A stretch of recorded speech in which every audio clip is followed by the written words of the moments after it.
Hello everybody and welcome to a new video on the Mirror Lesson channel. It's yet another episode about the A7 IV and this time a comparison with the A7R Mark III.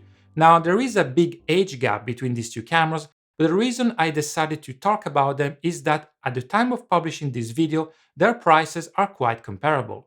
Before we begin, a quick word about the A7R III. It was released in October 2017, but in 2021 Sony quietly released a new version called the A7R IIIa, and the only difference you need to know is the increased resolution on the LCD screen for the A model. The original A7R III is now discontinued, but if you have a doubt about which version you're looking at, just check the back of the camera. On the A version, there is no Sony logo at the bottom of the LCD screen.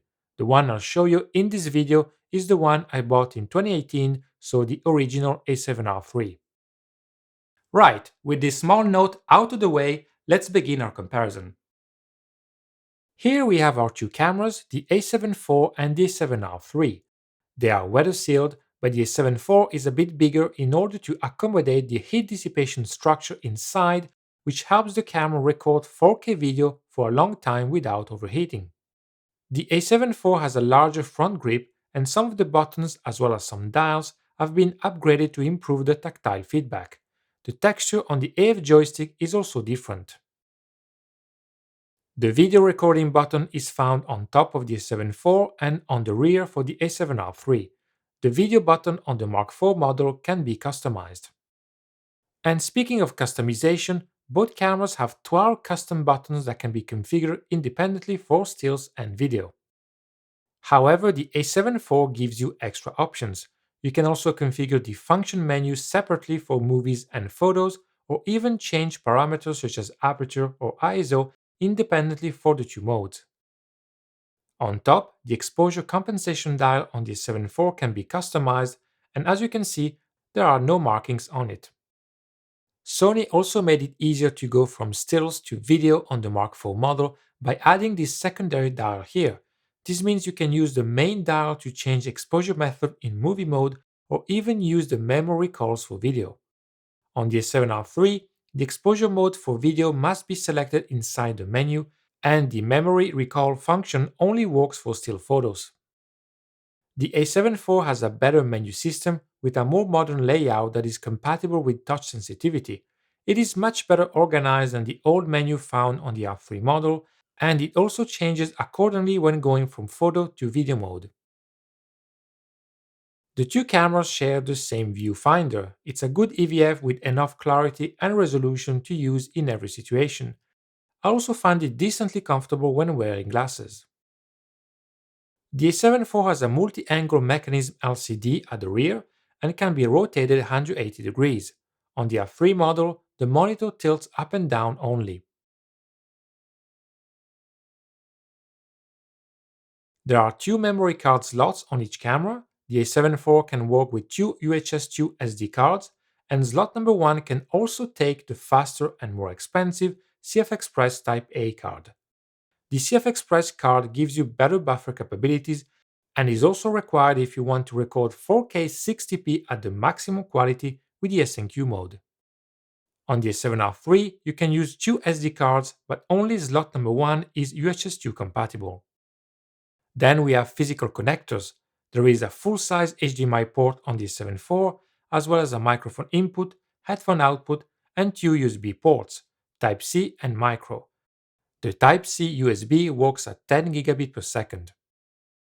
The A7R III has a flash sync socket, microphone and headphone ports, HDMI, which is the micro type, and there are the same two USB ports, but the Type-C USB one only goes up to 5 gigabit per second. Finally, the two cameras use the same battery, the NP-FZ100, and I find the performance very similar overall. They can also be charged or powered via USB.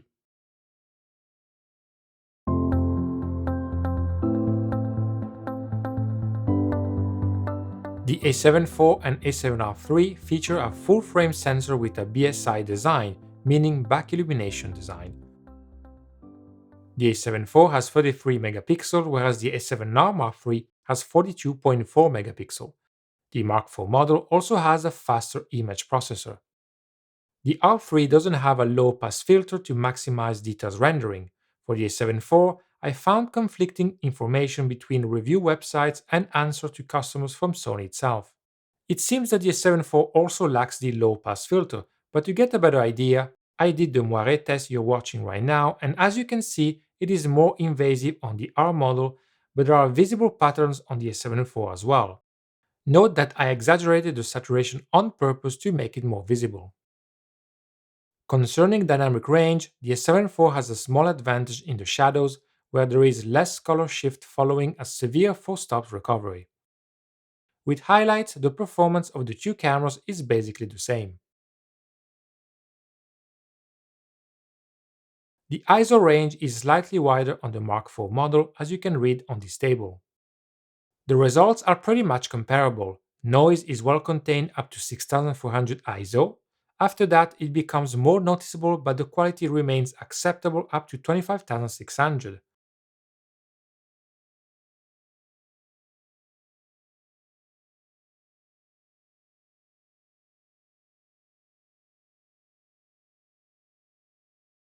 Then the higher value starts to show a visible loss of details and color accuracy, and the noise becomes unpleasant to the eye.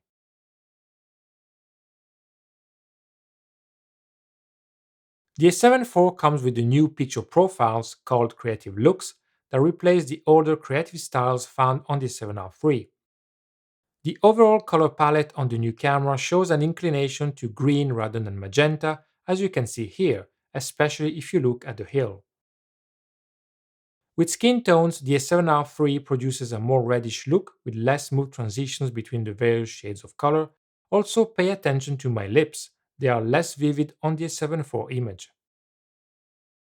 Another upgrade on the A7 IV is the possibility to work with lossless compressed RAW in addition to compressed and uncompressed. This is how much space each version takes on the SD card.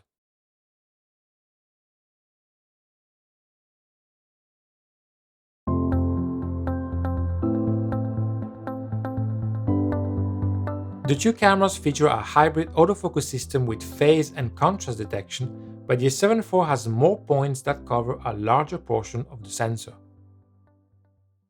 Then we have the software. The A7 IV features the latest algorithm with deep learning technology, which includes real-time tracking where the camera analyzes the image on different levels: face, eyes, color, depth, and distance. It will give priority to the face or the eyes when detected, but it is very capable of tracking the subject regardless. Real-time tracking is very efficient on the A7 IV, and I find it to be the best setting to use for erratic subjects such as birds in flight, where it gave me the best results. It also works great for sports or even a small child playing in the park.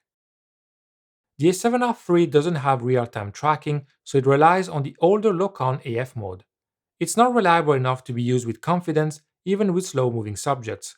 For sports or birds in flight, I get much better results by using the zone area.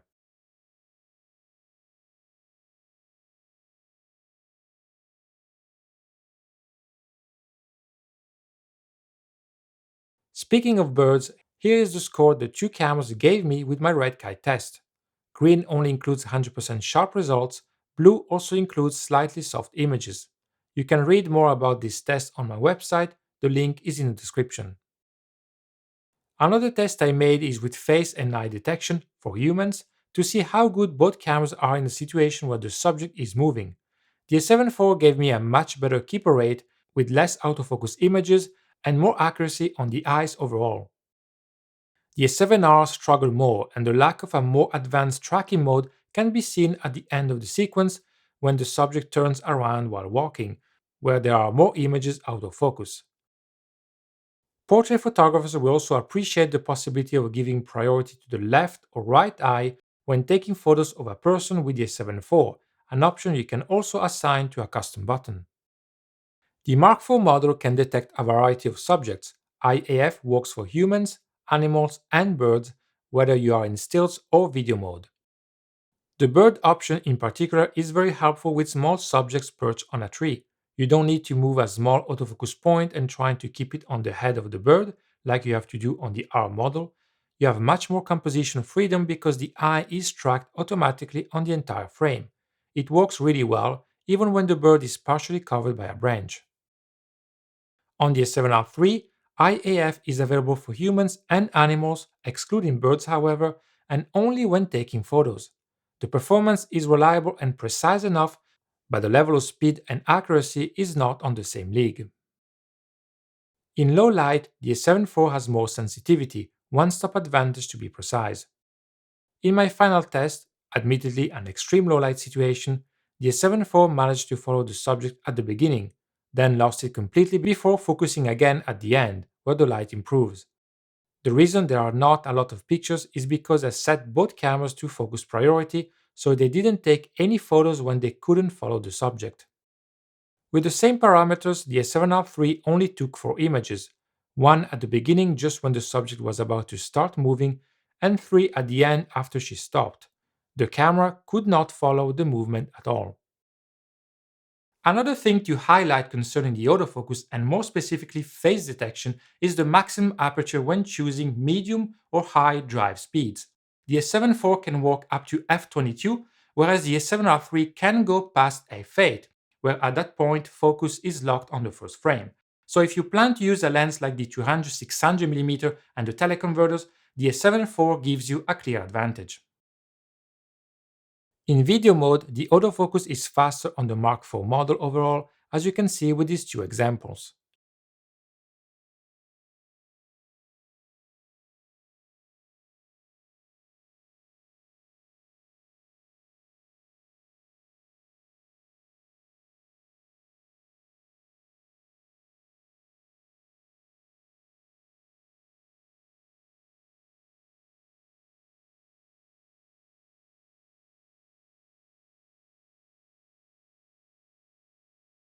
The absence of IAF for video on the R3 makes the performance unreliable.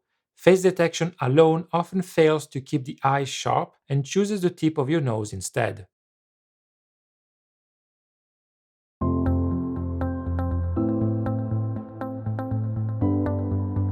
Despite the difference in sensor resolution, the two cameras share the same continuous shooting speed of 10 frames per second, and that speed works with continuous AF and exposure tracking. Another thing to understand is that the A7 IV can work at 10 frames per second only when shooting JPEGs or lossy compressed RAW. With other RAW settings, such as lossless compressed or uncompressed, the speed drops to 6 frames per second. By comparison, the A7R III remains close to 10 frames per second even with uncompressed RAW. Where the A7 IV has a big advantage is with the buffer memory. Thanks to the CF Express card, it can work at the maximum speed for more than 30 seconds without slowing down. That remains valid with SD card if you select JPEG only, but with RAW the burst decreases after about 5 seconds. It then continues at a reduced speed of 5 frames per second. The A7R III can work at full speed for about 8 seconds, whether you are in JPEG or RAW. Then it slows down to about 4 frames per second with RAW or 2.7 frames per second with JPEG. Interestingly, the camera is quicker in clearing the buffer when you work with RAW files than with JPEG.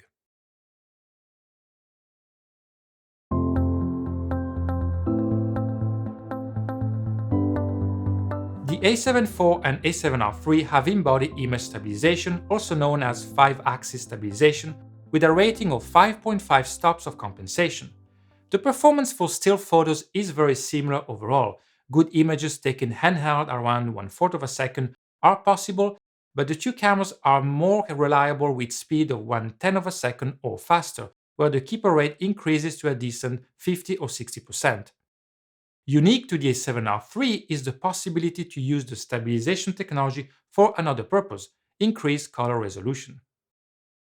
When the pixel shift multi-shooting mode is enabled, the R model takes 4 images in a row and moves the sensor's position by 1 pixel between each frame. Then, when compositing the 4 images in post with the Sony Imaging Edge software, you get a photo that retains the same pixel count of 42 megapixels but with more color resolution because each point on the digital photo was captured by at least one red, blue, and green pixel. Not only does the rendering of small details improve, but this method also gets rid of any moiré that could be present in a single shot.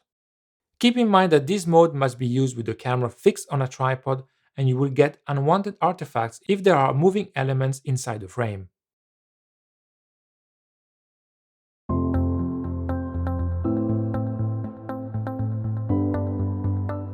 Here we find perhaps one of the major differences between these two cameras. First of all, let's talk resolution and frame rates. The A7 IV can record 4K up to 30p with no sensor crop and full pixel readout without pixel binning, in other words, at the best quality possible. You can increase the frame rate to 50 and 60p, but for that you'll have to accept a 1.5 times crop on the sensor, aka Super 35/APS-C mode.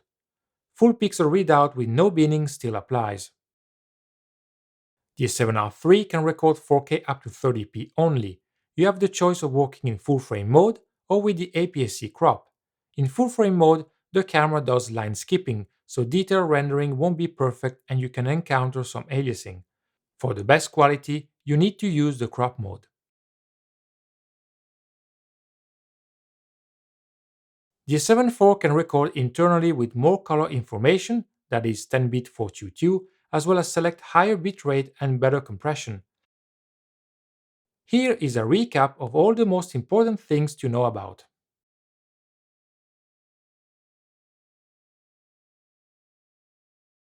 Concerning the quality at different ISO levels, overall the A7R III produces smaller and thinner noise compared to that of the A7 IV, whose appearance is a bit more chaotic and distracting. It makes me think there might be some noise reduction applied automatically on the Mark IV model, although I'm only speculating here.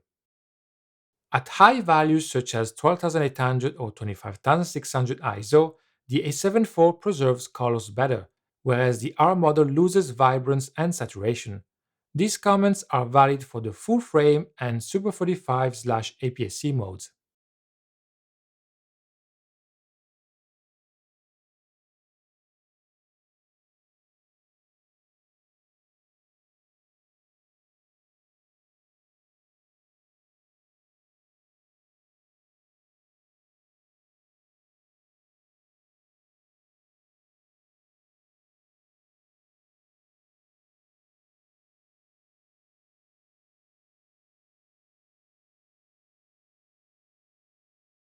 Another important difference is that the A7 IV doesn't have a recording limitation, so it can go beyond the usual 30 minutes per clip, and in my test the camera was able to record for 2 hours without any problem. With the A7R III, I was able to record 4 movie clips of 30 minutes each with no pause in between. Here as well, I didn't encounter any issue.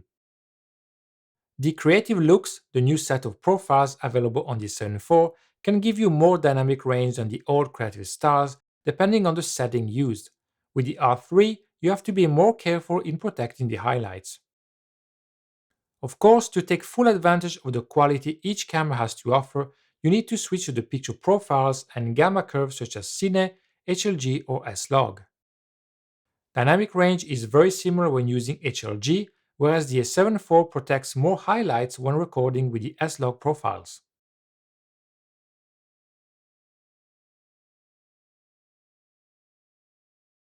The A7 IV also has the S-Cinetone setting. As the name suggests, you get a nice cinematic color palette with low saturation that you can either increase in camera or in post. Rolling shutter looks a bit better on the A7R Mark III when working in full frame mode, but it gets worse in Super 35 mode when moving quickly.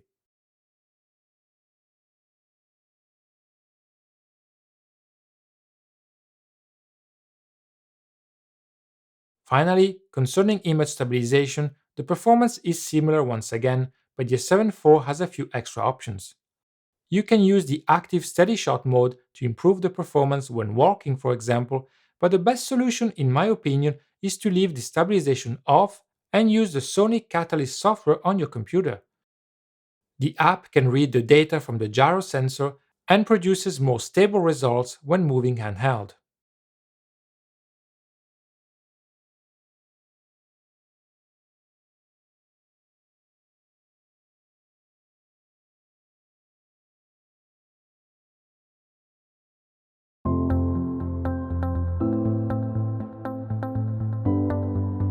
Alright, time to conclude the video. First of all, I skipped a lot of extra features, especially for the A7 IV, but you can find out what these are on my website. In the text version of this video, you'll find the link in the description. Then we need to talk about price, and as you can see, depending on where you live and which currency you use, they can be pretty much the same. Now it's important to remember that the A7R III is an older camera, so you can find discounts more easily, such as cashback or instant rebates depending on the time of the year. And of course, you'll find more A7R Mark III secondhand if you want to spend less. Okay, last few words about these two cameras. Starting with the A7 IV, it came 4 years after the A7R III, and as you can imagine, it comes with a lot of improvements. Better autofocus, more advanced video settings, an updated body design, more customization, and a decent amount of extra features. It has a more complete package overall, which can be especially interesting for those of you that need to work with photos and video. With that said, the A7R Mark III remains a competitive proposition. Its main strength is the 42 megapixel sensor, first unveiled in 2015 with the A7R Mark II. The R3 model has a slightly updated version, and I think it remains one of the best full-frame sensors on the market today. So, if image quality is your main priority and you want to take advantage of those extra pixels, the A7R III is an excellent camera to choose, especially if you can find it at a discounted price. And with that said, thank you very much for watching. Don't hesitate to leave a comment or ask any question as usual. Please like and subscribe, and I'll see you soon. Bye bye.